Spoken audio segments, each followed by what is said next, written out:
Welcome back to my channel. This is the Miss Universe Puerto Rico recap for the 2021 edition. If you're brand new, please consider subscribing and hitting that notifications bell. Thank you so much for your patience for this episode. I greatly appreciate it. I had a family emergency and that really set me behind with all of my filming schedule, but I appreciate everybody's love, support, and prayers. Thank you. So with that being said, let's talk about this finale. First of all, I thought that the swimsuit competition was beautifully produced. I loved all the fire shooting around on stage. I thought that was super fun, but I also think that the performances were still too short. I saw a lot of commercials during this show, a lot of backstage commentary, and I think that there was more room to see the contestants. So I'm going to share with you my favorites after they announced the top 15. So first for me was Aguadia, and I thought that she had a solid performance and the pose was great.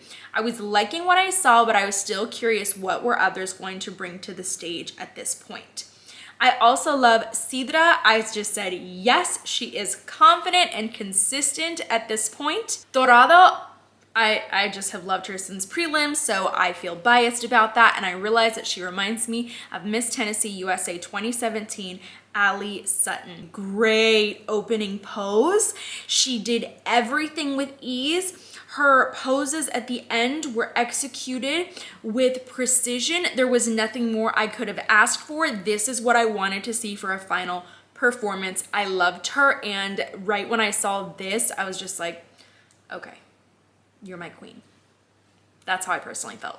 But if you guys watch my preliminary recap, you know that her gown performance was my favorite for prelims, and I have loved her ever since, so kind of no surprise here, but I think this was even stronger than her preliminary swimsuit performance. San Lorenzo had a great final pose, good performance. I thought though that she dropped the head a little bit too low at the end. I wish she would have held herself a little bit higher on stage. Toa Baja was also one of my favorites from prelims, especially during the gown competition.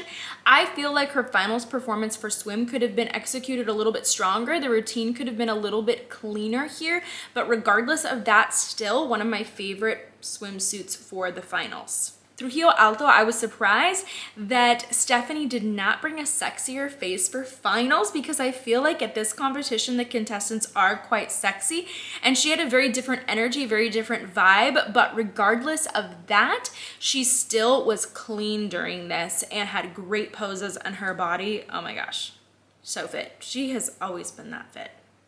I'm always impressed by her.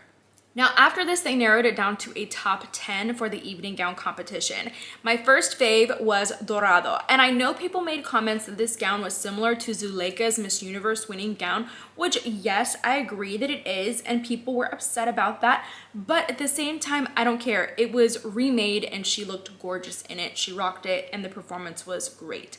Now, Loiza, she changed her gown. Still a gorgeous, gorgeous, gorgeous gown. The elaborate stoning on this gown reminded me of Miss Venezuela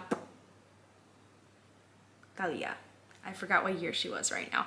It reminded me of the stoning on her finals gown, which was gorgeous. But I actually still preferred her preliminary gown, but regardless of gowns, her routine was one of my favorite here, one of the strongest. I thought that she was really, really pretty because I thought she looked great on stage. Toa Baja, I think that the way that she carried this gown was lovely, lovely, so professional, so well done on stage, and definitely one of my favorite evening gown performances. Trujillo Alto, she did not change her gown for finals, but I do love her in this vibrant color, so I was still feeling it for finals, and I think that it's okay. It's okay to wear the same gown. I think the only time you want to change the gown is if your finals gown can meet or match the prelims gown. Now we have the Q&A, so let's go over the questions. Our first contestant was asked, what did you learn as a child that you still apply today? And she said, at a young age, I learned that I need to hold my head high and keep going. So that was the biggest thing my family taught me, that no matter what the circumstances or obstacles are ahead, to keep going. Great, wonderful, positive message. I do want to mention, since I am not fluent in Spanish, that even though I asked one of my best friends, Stephanie, for a translation of this, I know that things can come across a lot differently, so I don't really want to weigh in my opinion too much about these answers, because it's not just the answer and the content, it's also the way that the contestant delivered it, so please weigh in on your opinions about this. Next question was, what do you think is your generation's responsibility in society regarding the COVID crisis? Essentially, she said, we are about voice and action. It's our social responsibility because it is our responsibility to stay united even though we have kept distance. That's what has kept us together. So I feel that this answer was starting to get a little bit repetitive, so maybe that's why she was trying to wrap this up. Next, we have a successful woman is made of sacrifice, consistency, and dedication. What qualities do you hold that make you a successful woman? So to me, that's an interesting phrasing because they already defined successful woman, then they asked for qualities. Anyways, the answer. A successful woman is that who is determined, sure of herself, and knows what she wants in life.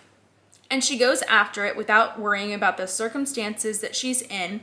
And that applies to me because I have gone through a lot of difficult times and I'm still very disciplined and determined to get accomplished in life.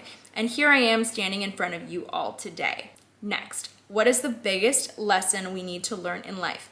The answer was, the biggest lesson in life is the one I'm living right now. I hope to carry the message that we can break stereotypes, the standards of beauty, where the woman is no longer seen as an object and instead as a leader, like a woman who breaks boundaries and dreams big. Great answer.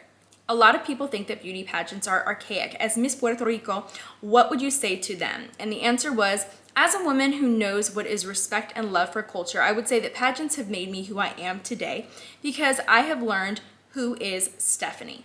I have learned to open my heart no matter what people's opinions are of me. I think that is the most beautiful thing we can share in the world. We are here in such a difficult moment, but we are living a dream. She stumbled at the end of this question, and I think that is the reason that she didn't move on to the top 3. And then last, if you could change anything in your generation, what would it be and why? Our generation has made a lot of changes. It opened the door for acceptance and inclusion. There are still a lot of things we can progress and change. I think empathy is something we need to have in our generation to teach us to love, connect, and inspire others. Those were the questions and answers for the top 6. The top 3 were Dorado, San Lorenzo, and Loiza. And these top 3 were all asked the same question. I don't have an exact translation of this question, but it's something along the lines of what plans of action can you take to help or educate Puerto Rico before or after COVID-19? So essentially another pandemic question, very popular during this time of pageantry. Dorado essentially said, now don't quote me on this because I used Google Translate. I didn't have anyone to translate this for me in time, so this is very rough. But she had a very short answer and she talked about educating others about COVID and that it's important in order to save lives and not lose any more people. San Lorenzo talked about scientific protocols and teaching people essentially, I think, about COVID, teaching them and educating them so that they could prevent things like this from happening in the future. Guys, if my translation is way off, just comment below, please share. And Loiza, she talked about the Care Empowerment Program, and it's the responsibility of men and women around the world. Now, I will say that I did hear somebody else commentate on this, that her answer was very safe and kind of general, but one thing I will note about the way that she spoke is that it was really, really confident. I felt like she was confident when she spoke, and then after her would be San Lorenzo and then Dorado in terms of how they delivered their answers. I liked the presentation in that order, and that is exactly how things played out for the final results.